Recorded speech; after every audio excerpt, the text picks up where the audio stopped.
Hello everybody, so this is a wig tutorial. We're going to start off with some pre-threaded needles, and you'll need pre-threaded needles because it makes the process go faster with the wig making, okay? And then you're going to need some T-pins to hold down the mesh dome cap or whatever cap that you're using. And this is the mesh dome cap that I'm using along with the canvas block head that I'm using, okay? And this is the small crochet needle that I will be using, as you guys can see here, to pull the hair through the mesh dome cap. And this is the hair that I will be using in the back part to braid the hair. Is synthetic hair, 82 inches, expressions, and I purchased this from my beauty supply store. So before we get started, we're going to bleach the frontal. Now you guys will see the frontal, so I'm showing you the process of it. So these are the items that I will be using, gloves and the brush, and this is the bleach and and things of that sort, okay, and the foil to process the hair, okay. And here is the frontal. I did purchase this from Hair Sisters, and this was basically kind of a last minute purchase, and I am going to also use the color corrector. I believe I also purchased this from Sally's.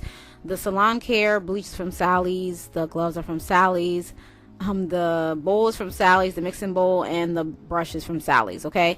All right, so this is how much bleach that I will be using. If you guys don't know how I do these bleaching the knots of the frontal, I did do a video on that as well. You guys can see that at the top. I will link it at the top, and I will link it down below. I will not show you guys the washing process, so if you want to know the washing process, definitely go check that out. I'm just showing you how I apply the bleach onto the hair, and I'm not showing the bleach. I'm not showing the washing process because I did do a video on that, so you could definitely go check that out, and I will link that down below and probably in the iCard above. I do not measure anything. I just eyeball it. Make sure that you have a nice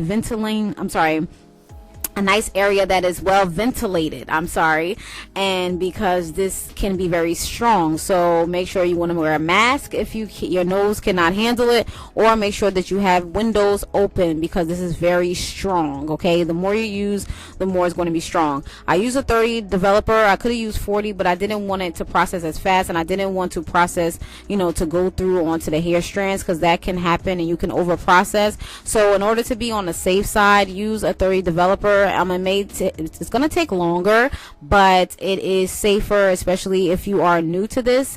And if you want to use 40 developer, then go ahead if you want it to be quicker, but make sure that you are eyeballing it and making sure that you are looking at the hair strands, because the bleach can definitely move up to the root of the hair, so you don't want that to happen, and then you're going to have to do a whole nother process, which you don't have to do, and you'll kind of basically ruin the unit unless you are going to But anyway, so I'm using a few drops of this, so it won't be like brassy and stuff like that. So I use like three drops or what have you. This is just to help with the processing of the bleaching of the knots and not to make it look brassy and things of that sort, okay. And again, the washing process I will link down below. I do not show it on here. And you want it to look like this. You don't want it to be soupy. You want it to be kind of like a nice paste, like a cake batter paste. So when you apply it on there, you don't want the bleach to seep through onto the hair. You're just bleaching the knots. So you just want it to be a nice thick cake batter type deal, because if you have it loose, then it's going to get onto the hair strands and you will have bleached hair as well. So you don't want to do that, especially if you're not bleaching the roots of the hair or the hair itself. Now if you're bleaching the hair, that's a different story. You can make it as loose as you want to, but also you don't want it to be messy, okay.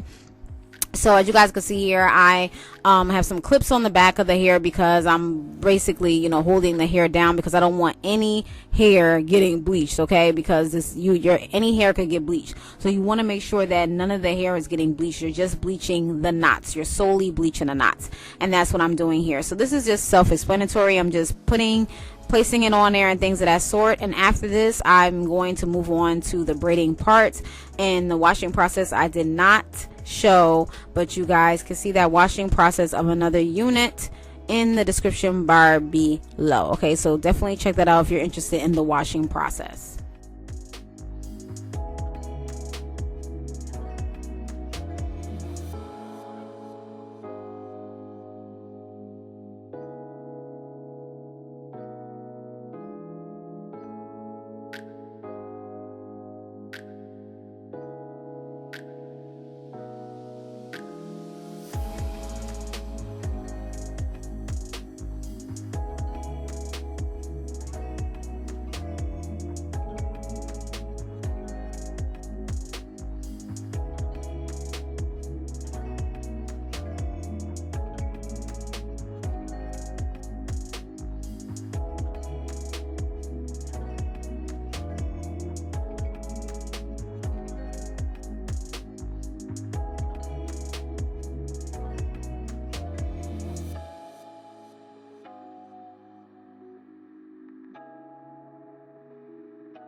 right, so here we go. All right, this is what it's looking like after it's freshly washed. And as you guys saw prior to, I did use aluminum foil to help it, you know, process. And so this is what it's looking like. Now I could have left it on there a little bit longer, but it looks pretty decent to me. So this is what it's looking like, and I'm going to blow dry it. Usually I let it air dry, but I was definitely kind of in a rush because this was for a client, so I'm definitely showing you guys the hair here. And I did do a video like this before, and I will link that down below, so if you guys want to see that process as well. This is just like a quick update, or like a quick, you know, video of how I do it. So I definitely did a video like this before, so if you guys want to check that video out as well, I will definitely link it down below. And it's the same style wig that I did show, so that I'm showing right now. So yeah, so if you guys want to see that. All right, so here we go. All right, so this is the braiding part. I'm braiding the back. This is the synthetic hair, as you guys can see. I'm using a thinner piece of hair to crochet the hair through the mesh dome cap, as you guys can see here. Okay, so I'm putting it in a slow motion so you guys can see what's going on here, and I'm hooking it through and I'm putting it through the mesh dome cap. Okay,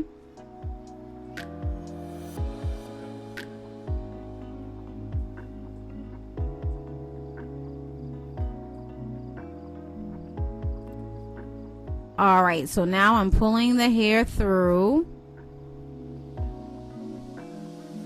and then I'm making a loop. As you guys can see, there's a loop, and I'm going to pull one piece of hair through, as you guys can see here. All right, and now we crocheted it through. Now I'm going to take the other piece of hair, as you guys will see in a few. All right, is crocheted, as you guys can see here. Okay,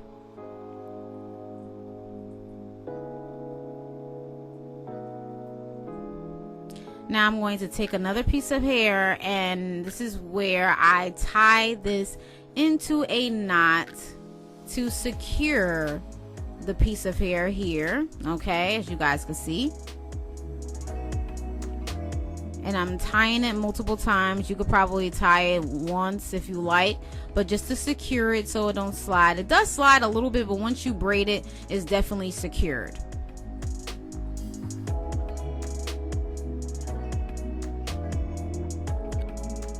All right, so now I'm about to braid the hair, as you guys can see here. And as I'm braiding it nice and tight to make sure that the hair is not loose, and to make sure everything is good. So this is just basic braiding. If you guys don't know how to braid, then I guess, you know, this is not a braiding tutorial, but I'm just showing you how I braid. Everyone braids differently, so yeah. But again, this is not a braiding tutorial. I'm just showing you the little process that I'm doing here, as you guys can see here. And I'm also going to show you how I burn the ends as well. And again, this is a quick tutorial showing you how to do it because I already did a video like this, so yeah. All right, so I'm going to burn the hair real quick, and then I'm going to show you guys how I do it. I braid all the way down, and then I just burn it and then pull the hair from it. Now some people could just cut it and then burn the end and then use their hand, like their fingers, to, like, you know, pinch it. But yeah, my fingers are not set up like that, so I have to use like a damp cloth to do that, and then pinch it after. And that's what I usually do. And there you go, the ends are burnt. And a lot of people don't burn ends because it's old school, but yeah. But anyway, so yeah, so this is the frontal part. Okay, so I already have my hair separated, and this is how it is. And I'm going to take this hair and I'm going to separate it into two. And as you guys will see, I'm going to place the hair in between the part that I made, and that's how it's going to be well and secure, so it won't slip out. Okay, and I showed you guys this in the video as well. I think I showed you in another video how to do it another way as well, but I learned this from a young lady here on YouTube. I forgot her name, but when you see that video, I will mention her name. So I give the credit to her, and that's where I got it from. And so now this is how I do it when I use a frontal, so I can make sure the hair stays, because sometimes you may probably get some type of slippage. So in order not to get that slippage, you definitely should do it this way as opposed to doing it the other way. And I believe I showed the other way on my other video, but this is one of the most secure ways to do it. And that's it. So I hope you guys enjoyed, and yeah, and everything of the case, all the ends were burnt and everything. And again, this was for a client, so I hope you guys enjoyed. Again, if you want to see another video on the similar hair that I've done, on a similar wig that I've done, you could definitely check out the video down below in the description bar, and I also put in the iCard above, and you can see a really full detail of it as well. Okay, and that's just basically it about that. So yeah, so I had it long in the front and short in the back like a bob. That's how it was presented on Etsy. Okay, all right, you guys, I am done. So thank you guys for watching. I hope you guys have if you guys have any questions, I'm sorry, definitely ask me. And I am done. If you want more wig videos like this, please let me know. I know I've been slacking, but here I am. Okay, all right, so I'm out of here, you guys. Thank you so much. I'm sorry for the noise in the background. It's my AC because it is hot in here. So yeah, all right, so I'm out of here, and I should have took more should have took better pictures, I'm sorry, than I did or what have you, but this is what I get. Okay, all right, because again, I was kind of in a rush, but yeah, all right, so next time it won't be as in a rush. Okay, all right, I'll talk to you guys later. Have a wonderful blessed day. But someone watching this, thank you so much for watching. If you have any questions, comment, please. That's watching. Peace.